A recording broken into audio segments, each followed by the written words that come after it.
नमस्कार. आज आपण मायक्रोसॉफ्ट लर्नच्या एका लर्निंग पाथवर जरा सखोल चर्चा करणार आहोत.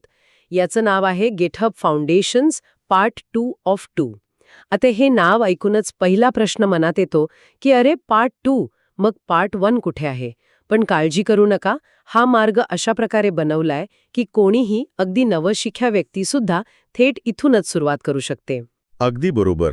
हे एखाद्या सिनेमाच्या सिक्वलसारखं आहे, ज्याची गोष्ट समजायला आधीचा भाग बघायची गरज नसते. हा लर्निंग पाथ म्हणजे गिटहबच्या जगातली एक रोमांचक सफर आहे. यात एकूण 8 मॉड्यूल्स आहेत, जे आपल्याला फक्त एक वापरकर्ता म्हणून नाही, तर एक सक्रिय योगदानकर्ता, व्यवस्थापक आणि अगदी भविष्यातील कोडर म्हणून तयार करतात. वाह, म्हणजे ही एक कम्प्लीट टूअर आहे. चला तर मग या 8 स्टेशनच्या टूअरवर निघूया आणि बघूया प्रत्येक थांब्यावर काय दडलंय. तर आपल्या टूअरमधलं पहिलं स्टेशन आहे ओपन सोर्स प्रोजेक्टमध्ये योगदान देणं. हे ऐकायला खूप मोठं वाटतं. याला आपण एका मोठ्या सामाजिक स्वयंपाकघरासारखं समजू शकतो का, जिथे जगभरातून शेफ एकत्र येऊन वेगवेगळ्या रेसिपी बनवत असतात. अगदी. तुम्ही खूप छान उदाहरण दिलंय आणि इथेच हे मॉड्यूल आपल्याला मदत करतं. ते शिकवतं की आपल्याला आवडणारे किंवा आपल्या कौशल्याला साजेसे प्रोजेक्ट्स कसे शोधायचे. समजा तुम्हाला केक बनवायला आवडतो, तर तुम्ही केकच्या रेसिपी कुठे आहेत ते शोधता, बरोबर? हो, बरोबर. त्यानंतर त्या रेसिपीमध्ये काहीतरी सुधारणा सुचवता, जसं की थोडी वेलची पावडर टाकली तर चव अजून छान येईल. ही सुधारणा सुचवणं म्हणजे गिटहबच्या भाषेत पुल रिक्वेस्ट तयार करणं.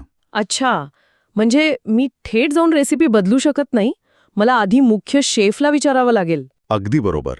तुम्ही तुमची सुधारणा एका पुल रिक्वेस्टच्या स्वरूपात सादर करता आणि मग त्या प्रोजेक्टचे जे मुख्य व्यवस्थापक म्हणजे मेंटेनर्स असतात ते ती तपासतात. त्यांना तुमची कल्पना आवडली तर ते तुमची सुधारणा मूळ रेसिपीमध्ये समाविष्ट करतात. समजलं.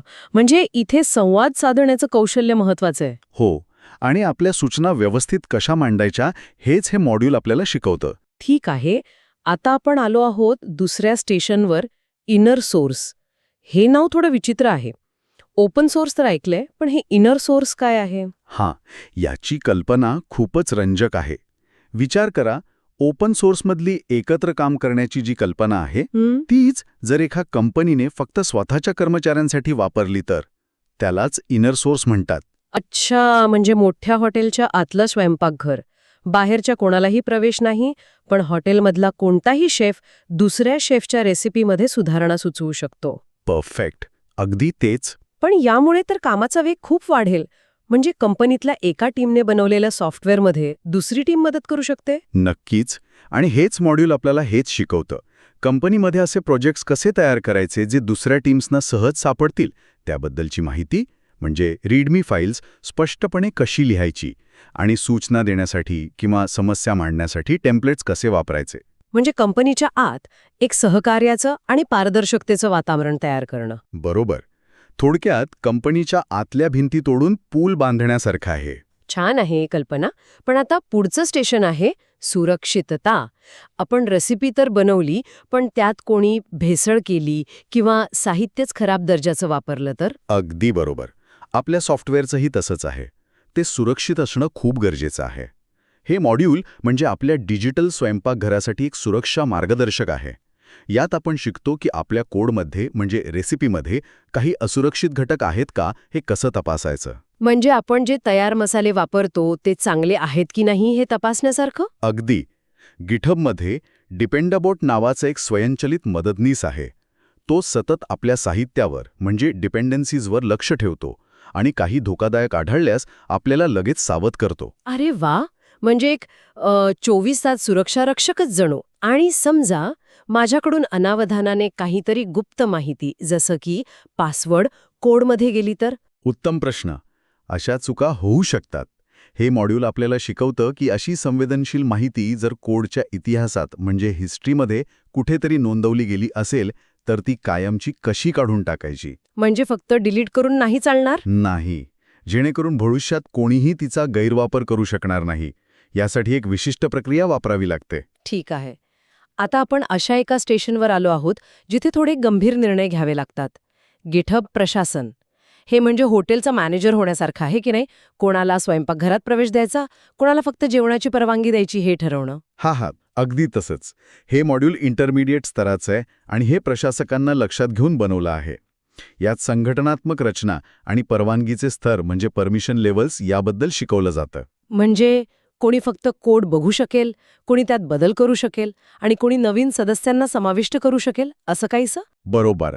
कंपनीच्या सदस्यांना वेगवेगळ्या गटांमध्ये कसं विभागून त्यांच्या कामाच्या गरजेनुसार त्यांना अधिकार द्यायचे. यामुळे संपूर्ण प्रणालीवर नियंत्रण ठेवणं आणि सुरक्षितता राखणं सोपं जातं. आणि याच पुढचं स्टेशन आहे ओळख प्रमाणित आणि अधिकृत करणे. हे शब्द थोडे जड वाटतात. सोपं करून सांगाल का? नक्कीच. याला आपण एका मोठ्या कार्यक्रमाच्या प्रवेशद्वारासारखं समजूया.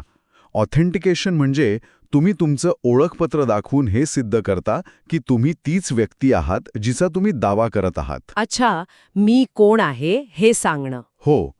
आणि ऑथरायझेशन म्हणजे प्रवेशद्वारावरची व्यक्ती तिच्या यादीत तपासून तुम्हाला सांगते की तुम्हाला कार्यक्रमात कुठे कुठे जाण्याची परवानगी आहे. म्हणजे VIP एरियामध्ये की फक्त सामान्य प्रेक्षकांमध्ये? अगदी. आधी ओळख पटवायची आणि मग ठरवायचं की काय काय करण्याची परवानगी आहे. समजलं.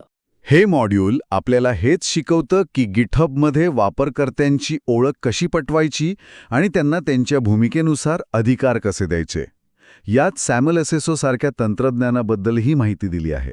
आता पुन्हा एकदा एका महत्वाच्या पण सोप्या संकल्पनेकडे येऊया. Pull request. आपण पहिल्या मॉड्यूलमध्ये याचा उल्लेख केला होता, पण इथे त्यावर जास्त लक्ष दिलं आहे.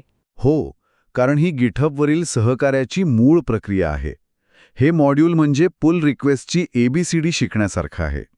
यात ब्रँच ही संकल्पना खूप महत्वाची आहे. ब्रांच म्हणजे झाडाची फांदी? तसंच काहीसं. ते म्हणजे आपल्या मूळ रेसिपीला धक्का न लावता तिच्या एका वेगळ्या कॉपीमध्ये बदल करणं. अच्छा, म्हणजे जर माझा बदल फसला तर मूळ रेसिपी सुरक्षित राहील. बरोबर. मग तुम्ही त्या बदललेल्या कॉपीमधून एक पुल रिक्वेस्ट तयार करता. हे मॉड्यूल तुम्हाला शिकवतं की एक चांगली पुल रिक्वेस्ट कशी तयार करायची, तिची स्थिती कशी तपासायची आणि शेवटी जेव्हा ती मंजूर होते तेव्हा तिला मूळ रेसिपीमध्ये कसं विलीन करायचं, म्हणजे मर्ज करायचं. ठीक आहे. आपलं 7वं स्टेशन आहे इतिहास शोधणं. कधी-कधी आपल्याला जुन्या गोष्टी खोदून काढाव्या लागतात की नाही? हां, समजा 6 महिन्यांपूर्वी कोडमध्ये एक विशिष्ट बदल कोणी आणि का केला होता हे शोधायचं असेल तर? त्यासाठीच हे मॉड्यूल आहे. हे आपल्याला गिटहबचं डिटेक्टिव्ह बनायला शिकवतं. यात फिल्टर वापरून जुने मुद्दे आणि पुल रिक्वेस्ट कशा शोधायच्या हे शिकवलं जातं. आणि यात ब्लेम नावाचं एक फीचर आहे. ब्लेम म्हणजे दोष देणं? हा, नावावरून तसं वाटतं, पण त्याचा उद्देश तो नाही. मग? उद्देश हा आहे की बदलांमागचा संदर्भ समजून घेता यावा. ब्लेम तुम्हाला दाखवतं की कोडच्या प्रत्येक ओळीत शेवटचा बदल कोणी केला होता. वा, म्हणजे कोणी काही लपू शकत नाही. नाही. यामुळे त्या बदलामागचा उद्देश समजायला मदत होते. तुम्ही वेगवेगळ्या गोष्टींना एकमेकांशी जोडू शकता, ज्यामुळे संपूर्ण प्रोजेक्टचा इतिहास एका सुसंगत कथेसारखा वाटतो. आणि आता आपण आपल्या टूरच्या शेवटच्या आणि सगळ्यात फ्युचरिस्टिक स्टेशनवर आलो आहोत. GitHub Copilot. नावावरून तर वाटतंय की हा आपला सहवैमानिक आहे. तुम्ही जवळपास पोचला आहात. गिटहब कोपायलट हा एक कृत्रिम बुद्धिमत्तेवर म्हणजे AIवर आधारित तुमचा जोडीदार प्रोग्रामर आहे. तुम्ही कोड लिहायला सुरुवात करताच तो तुम्हाला पुढचा कोड काय असायला हवा याच्या सूचना देतो. म्हणजे ऑटो कम्प्लीट सारखं? नाही, त्याच्या खूप पुढे. हे म्हणजे तुम्ही जेवण बनवत असताना बाजूला एक मास्टर शेफ उभा आहे आणि तो तुम्हाला पुढची स्टेप काय करायची हे सांगतोय. म्हणजे मला आता कमी विचार करावा लागेल. हे तर खूपच छान आहे. हे तुमचं काम सोपं आणि वेगवान बनवतं. हे मॉड्यूल पायथन भाषेच्या संदर्भात कोपायलट कसं वापरायचं हे शिकवतं. चांगल्या सूचना मिळवण्यासाठी त्याला प्रश्न किंवा कमांड कसे द्यायचे आणि तुमच्या प्रोजेक्टमध्ये त्याचा प्रभावीपणे वापर कसा करायचा याचं प्रात्यक्षिक यात दिलं आहे. यासाठी सबस्क्रिप्शन लागतं, बरोबर? हो, यासाठी तुमच्याकडे कोपायलटचं सबस्क्रिप्शन असणं आवश्यक आहे. तर ही होती गिटहब फाउंडेशन्स पार्ट 2 या लर्निंग पाथची आपली सफर. आपण एका ओपन सोर्स योगदानकर्त्यापासून सुरुवात केली, मग कंपनीच्या आत इनर सोर्स कसं चालवायचं ते पाहिलं, सुरक्षेची काळजी घेतली, प्रशासकाच्या खुर्चीत बसून पाहिलं आणि शेवटी एका AI मदतनीसासोबत कोडिंगही केलं. या संपूर्ण मार्गातून एक गोष्ट स्पष्ट होते. गिटहब हे फक्त कोड साठवण्याचं एक गोदाम नाही, ते एक जिवंत व्यासपीठ आहे जिथे लोक एकत्र येतात, नवीन नवीन गोष्टी तयार करतात, एकमेकांना मदत करतात आणि तंत्रज्ञानाला पुढे नेतात. खरंय, हे सहकार्य, सुरक्षितता आणि नवनिर्मिती यांचे एक परिपूर्ण मिश्रण आहे. अगदी. आणि जाता जाता ऐकणाऱ्यांसाठी एक विचार. को पायलट सारखे AI मदतनीस आता सर्वसामान्य होत आहेत. मग विचार करा, पुढच्या दशकात डेव्हलपर असण्याचा अर्थ काय असेल? कोड लिहिण्यापेक्षा AIला योग्य प्रश्न विचारण्याचं कौशल्य जास्त महत्वाचं ठरेल का? विचार करण्यासारखा प्रश्न आहे, हो की नाही?